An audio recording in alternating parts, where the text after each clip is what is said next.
So, welcome back to the social class for class 9. The last time in previous class, we'll discuss on the socialisms in Europe in Russian revolutions.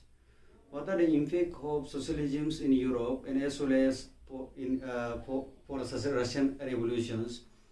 There we found liberal radicals and conservatives are there, the social transformations from the worker sectors toward the industrializations, like Russia's rule continuously in the hierarchical system, like Louis XVI, Tsar Nicholas II, and till the past World War. Today we'll discuss more on that in between what things are happening there. So the peoples of the Russia start revolving to their rulers to the autocracy system. So as per that, we have to go some of the important topic of this chapter. That is the Bloody Sunday of 1905, the formations of Bolshevik 1914, the Dumas, February revolutions, April thesis, October revolutions, making of socialist society 1929 to 33, Stalinisms and collectivizations, and global influence. So as for the first topic, the Bloody Sunday. The Bloody Sunday was occurred in 1905 in St. Petersburg, where hundreds of people are dead and more than 300 people are wounded. So on that day, the Father Gapon went to the church in St. Petersburg in the Winter Palace. So on that, the Tsar sent their army troops, which are known as Cossack. That means who are riding by the horse. So they sent their troop to be not gathering.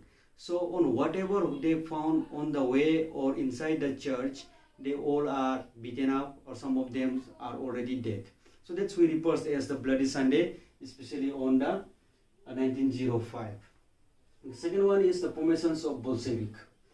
So before I go to the formations of Bolshevik, we'll discuss on the Duma.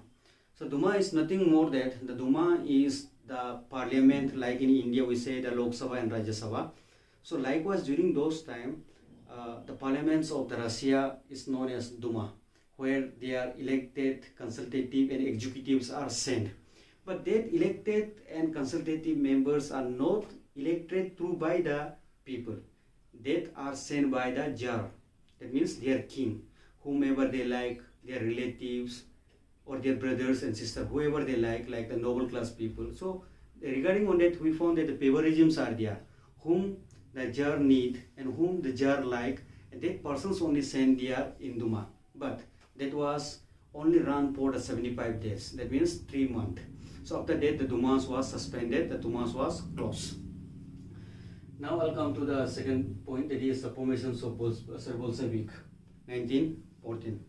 The Bolshevik was formed by the Vladimir Lenin, and he had the ideologies of like Karl Marx, where he give importance to the common people. That means that those workers, those laborers, he give a power, he want to give the power to the common people.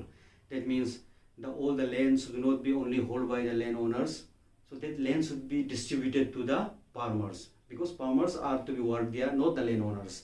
So that's their basic ideas. So Bolshevik was formed in the 1914. In between that, the Menshevik also formed. The Menshevik was formed by the Kerensky. And Menshevik was formed in the Germany, the ideologies of the Germany. And the fourth point, that is on the February revolutions. Now the February revolutions are occurred in 1917, especially in the last part of the past World War. And during that time, the previous class I already told you that they are sending their soldiers from Russia to helping to their alliance power. Like the last time I already tell you that Austria-Hungary, Germany, Turkey, they are come under the one alliance, Central Alliance. The another side, Britain, France, Russia, in the last portions, USA also come to be joined there. So they are sending their soldiers without training them properly or without proper equipment. Like they have to go to fight without boot in the winter. So it's very difficult for them. That's why their army and their peoples are revolving there. So in February revolutions, so the February revolutions and October revolutions, that I will explain it more there as per I given to your note. So through that I will try to explain it more. And the next is the April thesis. These April theses are given, these ideas are given by the Vladimir Lenin. And here they are giving three important, that means these ideas are promoted to the 3 points, and that points are: the bank should be nationalized. That means whatever the monies are collected, the revenues are there, that should not only hold by the Tsar or king. That money should be equally distributed to the farmers. So bank should be made nationalized. That means not that you are giving to the money to me and I will keep in my pocket. No. If you are giving to money to me, that money I should be keeping to the bank. And when I need, that should be used for the common people. The second point is the transfer of the land to the tiller. That means before we already found it, the noble class people, the clergies, so they are enjoying in society more. Those who have land, they have acres of the land, and those who are landless people, and let them, they have to be work there, and they are collecting money from them. It's not good idea. Like for example, if you have 1 acres of the land, so 1 acres of the land, 75% cultivation should be given to the owners, and on 25% have to keep by the workers. So how it could be work? The workers are working there day and night, 365 days. So they should be getting more with compared to the landowners. So as per the April thesis, it is said that how much they have a land, that should be transferred to the peasant, those who are workers. And as well as the land should be distributed as per the size of the family. It means not that in their home, the king and queen and their son and daughter, 4 members are there. Out of 4 members, they have a 10 acres of land. And one family, poor family, they have a 8 members will get 2 acres of land. No. How much they have member, that much they have to be give. Less member, less land. Large member, large land. So that's their ideas. And I already said that the 3 points. And the nationalizations of the bank, their transfer of the land. And the last one is the promotions of the industries. To give more important on the industrializations. Because during those time, the industrializations are started more and more. That's the exact reason that for the past World War. Because colonialisms, the collecting of the raw materials are needed for the industry and factory. So if they're giving more important to the industry, and if you study the textbook, you will get a more information and knowledge about the resources in Russia. They have abundance of resources. Like 90% of the crops are collected from the Russia, because their territories are very big and the collections are more there. So the third point is they are giving importance to the industrial sector. And October revolutions, the same conditions are there on October revolution also, that they are forming a secret army, which are known as Chika, and later it was known as OGPU and NKVD. So that's their name, where they are keeping a secret police persons, which like you can say they spies.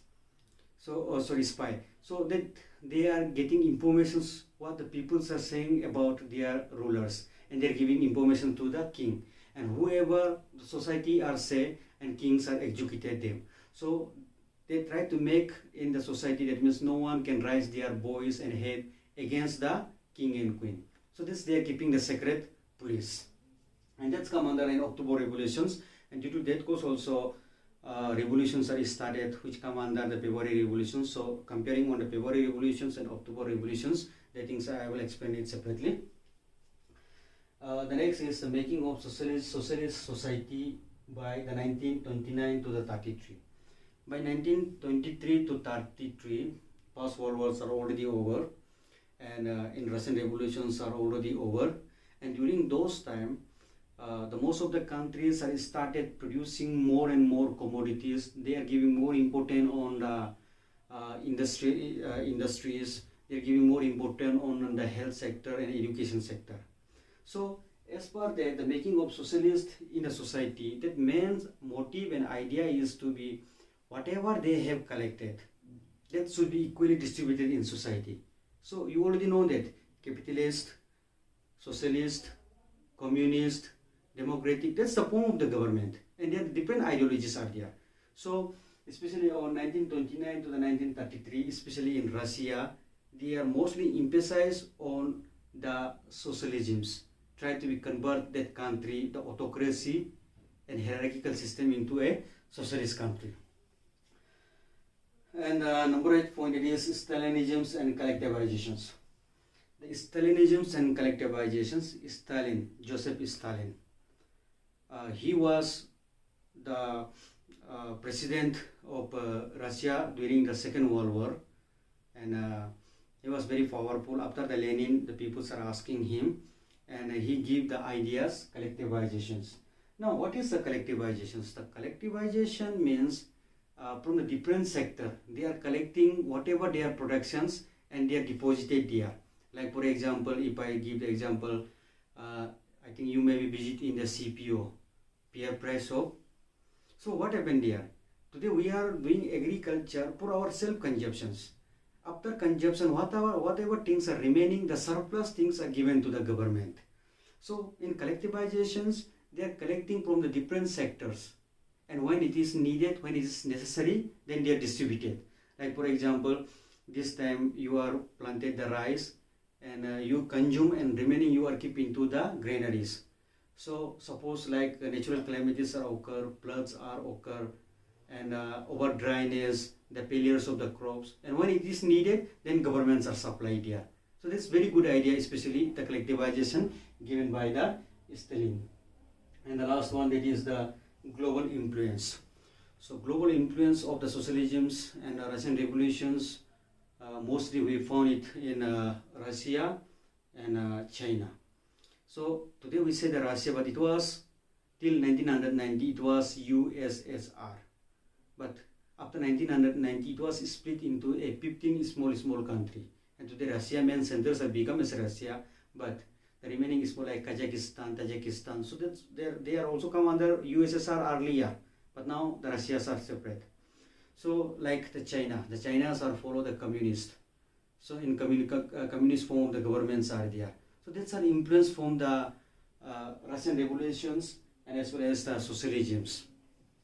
So before I closing this chapter, and I already said that February revolutions and October revolutions, I'll explain it in a separate way, like which I already given in the textbook. Some of the points like red, green, and white. This is the color of the. That is the name of the color. But what I say is that they have wearing a that type of uniform.